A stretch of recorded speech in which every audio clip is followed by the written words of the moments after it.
Hello students, कैसे आप सब लोग। मुझे उम्मीद है कि आप सब लोग बहुत बढ़िया होंगे। तो स्टूडेंट्स, आज के इस वीडियो लेक्चर में जो क्वेश्चन हम लोग सॉल्व करने जा रहे हैं वो 10th क्लास का चैप्टर लीनियर इक्वेशंस इन टू वेरिएबल्स से है। छोटा सा क्वेश्चन है, लेकिन छोटा होते हुए भी बहुत इंपॉर्टेंट है।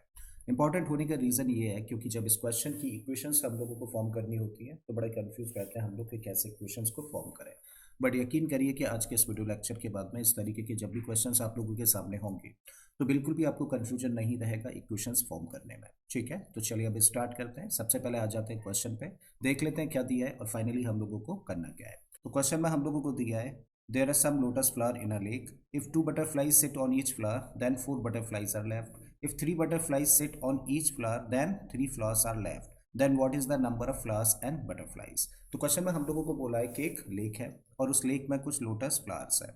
जब इन लोटस फ्लावर्स पे दो दो करके बटरफ्लाइज बैठती हैं तो उस केस में 4 बटरफ्लाइज बच जाती हैं। वहीं दूसरी तरफ जब हर एक फ्लावर पे 3 3 बटरफ्लाइज बैठे तो उस केस में 3 फ्लावर्स बच जाते हैं। तो बताइए वहां पर कितने लोटस फ्लावर हैं और कितनी बटरफ्लाइज है। तो क्या फाइंड करना है हम लोगों को, नंबर ऑफ फ्लावर्स फाइंड करने हैं और नंबर ऑफ बटरफ्लाइज फाइंड करने हैं। और जब नंबर ऑफ फ्लावर्स और नंबर ऑफ बटरफ्लाइज फाइंड करनी है तो हम लोग इनको ऐड कर लेते हैं। मान लेते हैं कि नंबर ऑफ बटरफ्लाइज कितनी है x, जबकि नंबर ऑफ फ्लावर्स कितने हैं वहां पर y है। ठीक है, अब आते हैं केस 1 में। तो देखो केस 1 में हम लोगों को बोला है कि अगर हर एक फ्लावर पे दो दो करके बटरफ्लाइज बैठती हैं तब 4 बटरफ्लाइज बच जाती हैं। देखो यहाँ पर समझने वाला सबसे ज़्यादा इंपॉर्टेंट पॉइंट है क्या कि फर्स्ट केस में हम लोगों को बोला है कि कौन बचता है, बटरफ्लाइज बचती हैं। इसका मतलब हम लोग अभी किस पर फोकस करेंगे, फर्स्ट केस पे बटरफ्लाइज पर फोकस करेंगे। मीन्स हम लोगों का मेन फोकस रहना है नंबर ऑफ बटरफ्लाइज पर। अब हर एक फ्लावर पे कितनी बैठती हैं, 2 बटरफ्लाइज बैठती हैं और 4 बटरफ्लाइज बच जाती हैं। ठीक है, तो भाई हम लोग यहाँ पे कंपेयर करते हैं किसको, सिर्फ बटरफ्लाइज को कंपेयर करेंगे। तो केस 1 में आए हम लोग। देखो यहाँ पे मैंने लिखा नंबर ऑफ बटरफ्लाइज, यहाँ पे मैंने लिखा नंबर ऑफ फ्लावर्स। अब जब हम लोग कह रहे हैं कि हर एक फ्लावर पे दो दो करके बटरफ्लाइज बैठती हैं, जैसे सपोज यहाँ पे समझो ये एक फ्लावर है, ठीक है, और इस पर 2 बटरफ्लाइज बैठी हुई हैं। बिल्कुल ऐसे ही हम लोगों ने यहाँ पे एक फ्लावर कंसीडर किया, यहाँ पर भी 2 बटरफ्लाइज बैठी हुई हैं। तो जरा बताओ, अगर आपको ये पता है कि नंबर ऑफ फ्लावर्स कितने हैं तो देखो नंबर ऑफ फ्लावर्स कितने हैं, 2 हैं, है ना। तो फिर इन पर कुल मिला के कितनी बटरफ्लाइज बैठी होंगी, देखो 2 इस पे होंगी, 2 इस पे होंगी और कितनी हो गई, कुल मिला के 4 बटरफ्लाइज हो गई। मतलब जितने भी नंबर ऑफ फ्लावर्स हैं और हर एक फ्लावर्स पे क्योंकि 2 2 बैठी हुई हैं तो 2 का मल्टीप्लाई करता है 4 आ जाएगा। बात यहाँ तक समझ आती है।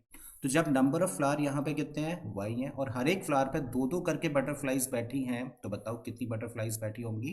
तो यहाँ पे बैठी होंगी 2y बटरफ्लाइज। बिल्कुल यही कॉन्सेप्ट हम लोगों ने यूज किया। ठीक है, अब देखो ये है टोटल नंबर ऑफ बटरफ्लाइज, ये है जो कि फ्लावर्स पे बैठी हुई हैं।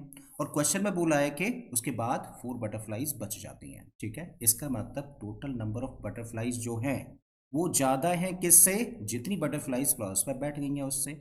मतलब अगर इसमें से इसको माइनस कर दिया जाए, मीन्स x में से 2y को माइनस कर दिया जाए तो क्या मिलेगा हम लोगों को, 4। करेक्ट है। देखो फर्स्ट केस में हम लोगों ने क्या समझा था कि हमें फोकस करना है किस पर, नंबर ऑफ बटरफ्लाइज पे।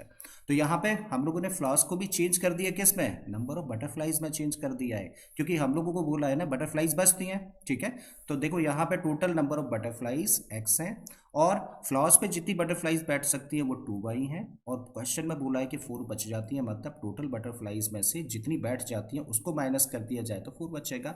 और इस तरीके से बन गई हम लोगों की इक्वेशन नंबर 1। ठीक है, आई थिंक ये वाला पार्ट समझ आ गया। अब आते हैं हम लोग देखो सेकंड पार्ट पर। क्वेश्चन में अब सेकंड पार्ट में हम लोगों को बोला है कि अगर हर एक फ्लावर पे 3 3 बटरफ्लाइज बैठती हैं तो उस केस में 3 फ्लावर्स रह जाते हैं जिन पर की बटरफ्लाइज बैठनी है। बात समझ आती है। इसका मतलब इस पार्ट में हमें किस पर फोकस करना है, इस पार्ट में हम लोगों को फोकस करना है किस पर, फ्लावर्स पर। राइट, अब देखो टोटल नंबर ऑफ बटरफ्लाइज हम लोगों को पता है कितनी, x है, और टोटल नंबर ऑफ फ्लावर कितने हैं, y है। और इस बार किस पर फोकस करना है, फ्लावर पे फोकस करना है। ठीक है, अब जरा यहाँ पे फिर से समझो।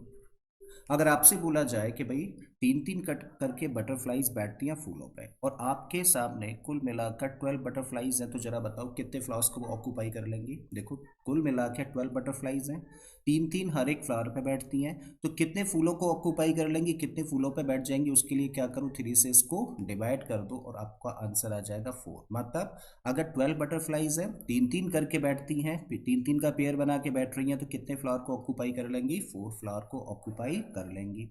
अब बिल्कुल इसी तरीके से यहाँ पे इस केस में टोटल बटरफ्लाईज कितनी है, एक्स हैं, और हर एक फ्लावर पे कितनी कितनी बैठी हैं, 3 बैठी हैं। तो इसका मतलब कितने फ्लावर्स पे बैठ जाएंगी। तो उसके लिए क्या करें हम लोग, उसके लिए हम लोग अगर इसको 3 से डिवाइड कर दें तो हमें पता चल जाएगा कि कितने फ्लावर ऑक्यूपाई हो जाएंगे, मतलब कितने फ्लावर्स पे बटरफ्लाईज बैठी होंगी। तो ये हम लोगों ने क्या फाइंड किया, ये हम लोगों ने फाइंड किया कि कितने फ्लावर्स पर बटरफ्लाईज बैठी हैं, जबकि टोटल फ्लावर कितने हैं, वाई हैं, और क्वेश्चन कह रहा है कि 3 फ्लावर्स बच जाते हैं। तो हम लोग क्या करें, या तो 3 इसमें से माइनस कर दें या 3 इसमें प्लस कर दें, तो दोनों कैसे हो जाएंगे, इक्वल हो जाएंगे। ठीक है, तो x अपॉन 3 इक्वल टू कितना है, y माइनस 3। आई थिंक ये केस भी समझ आ गया।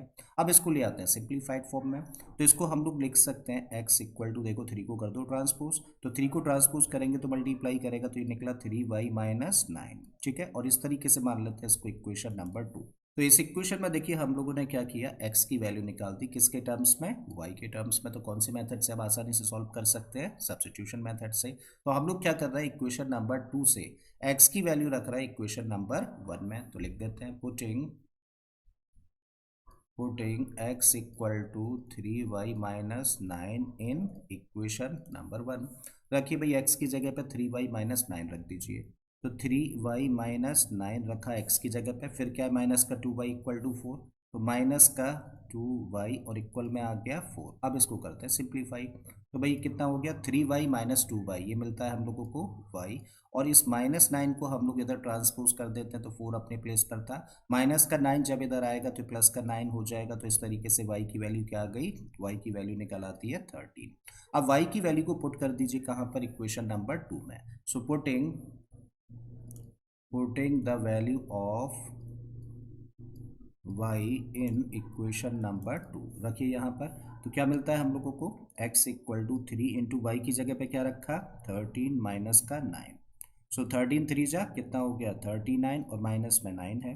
तो 39 में से 9 माइनस कर देंगे तो 30। तो इस तरीके से x की वैल्यू देखो कितनी आ गई, 30, और y की वैल्यू कितनी आ गई, 13। तो इस तरीके से कुल मिला के जो नंबर ऑफ बटरफ्लाईज है वो कितनी है, 30, और नंबर ऑफ फ्लावर्स कितने हैं, 13 है। ठीक है, तो ये आंसर हो जाता है इस क्वेश्चन का। तो मुझे उम्मीद है स्टूडेंट्स कि आप लोगों को कोई क्वेश्चन अच्छे से समझ आ गया होगा। अगर आप लोगों को फिर भी लगता है कि इसके कॉन्सेप्ट में कहीं कोई डाउट है तो प्लीज़ वीडियो को एक बार दोबारा से देखिए, यकीनन आपका डाउट क्लियर हो जाना है। उसके बाद भी लगता है कि कोई डाउट है तो प्लीज़ कमेंट बॉक्स में मेंशन करिए, मैं कोशिश करूंगा उस पर एक और वीडियो लाने की। बाकी के इसी तरीके के वीडियोज़ को देखने के लिए आप मेरी प्लेलिस्ट में चले जाइए, ऑलरेडी इस तरीके के क्वेश्चन से मेरी प्लेलिस्ट भरी हुई है। मैं फिर से आता हूँ एक नए क्वेश्चन, एक नए कॉन्सेप्ट के साथ में। Till then keep learning and thank you for watching this video.